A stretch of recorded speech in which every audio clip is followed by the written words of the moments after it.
ఈ మధ్య సౌత్ ఆఫ్రికాతో అటు టెస్టులు వన్డేలు టీ20ల సిరీస్ ముగించుకున్న టీమిండియా ఇక తదుపరి సిరీస్ న్యూజిలాండ్ తో 3 వన్డేలు 5 టీ20ల సిరీస్ ఆడనుంది. ఇది జనవరి నెలలో ప్రారంభం అవుతుంది. ఈ సిరీస్ ముగిసిన వెంటనే టీ20 వరల్డ్ కప్ జరగనుంది. ఇప్పటికే అటు వరల్డ్ కప్ న్యూజిలాండ్ తో టీ20 సిరీస్ కు జట్టును ప్రకటించిన విషయం తెలిసిందే. ఇక ఇప్పుడు అదే న్యూజిలాండ్ తో 3 వన్డేల సిరీస్ కోసం టీమిండియాను ఇంకా ప్రకటించాల్సి ఉంది. జనవరి 11 నుంచి న్యూజిలాండ్ తో ఈ 3 వన్డేల సిరీస్ జరగనుంది. బరోడా వేదికగా తొలి వన్డే మ్యాచ్ జరగనుంది. 14వ తేదీన రెండో వన్డే రాజ్కోట్ వేదికగా, 18వ తేదీన మూడో వన్డే ఇండోర్ వేదికగా జరగనుంది. అయితే ఇప్పటికే టెస్టులు టీ20లకు రిటైర్మెంట్ ప్రకటించిన రోకో జోడీ ఈ వన్డే సిరీస్ ఆడనున్నారు. ఈ క్రమంలోనే వీరి ఆటను చూసేందుకు టీమిండియా ఫ్యాన్స్ ఎంతగానో ఎదురు చూస్తున్నారు. సౌత్ ఆఫ్రికాతో జరిగిన 3 వన్డేల సిరీస్ లో 2-1 తేడాతో సిరీస్ ను కైవసం చేసుకున్న విషయం తెలిసిందే. ఇక ఇప్పుడు న్యూజిలాండ్ తో కూడా అదే జోరును కొనసాగించి వన్డే సిరీస్ ను కొత్త ఏడాదిలో శుభారంభం చేయాలని చూస్తుంది. ఇక మెడనొప్పి కారణంగా సౌత్ ఆఫ్రికాతో వన్డే సిరీస్ కు దూరమైన శుభమన్ గిల్ ఆ తర్వాత టీ20 సిరీస్ కి ఎంపికైనా పెద్దగా ఫామ్ లేకపోవడంతో అతన్ని కేవలం 3 టీ20 మ్యాచ్లు ఆడించి తర్వాత చివరి 2 మ్యాచ్ల నుంచి పక్కన పెట్టేశారు. అంతేకాకుండా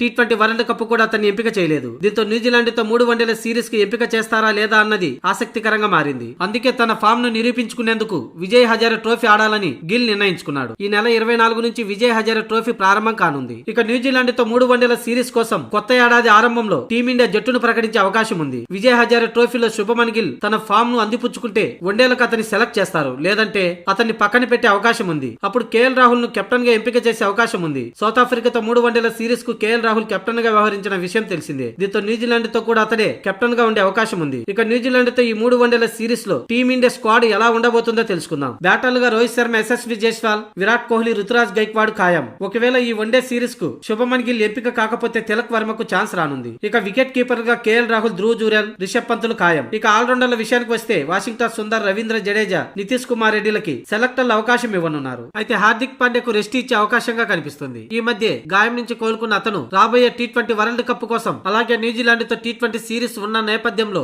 అతన్ని వన్డే సిరీస్ నుంచి రెస్ట్ ఇచ్చే అవకాశం ఉంది. ఇక బౌలింగ్ విషయానికి వస్తే ఈ సిరీస్ నుంచి బుమ్రాకు విశ్రాంతినిచ్చే అవకాశం ఉంది. ఎందుకంటే న్యూజిలాండ్ తో టీ20 ఆ తర్వాత టీ20 వరల్డ్ కప్ ఉన్న నేపథ్యంలో అతడికి రెస్ట్ ఇచ్చే అవకాశం ఉంది. ఈ క్రమంలో కుల్దీప్ యాదవ్, హర్షిత్ రాణా, ప్రసిద్ధి కృష్ణ, హర్షదీప్ సింగ్ లతో బౌలింగ్ విభాగం ఉండనుంది.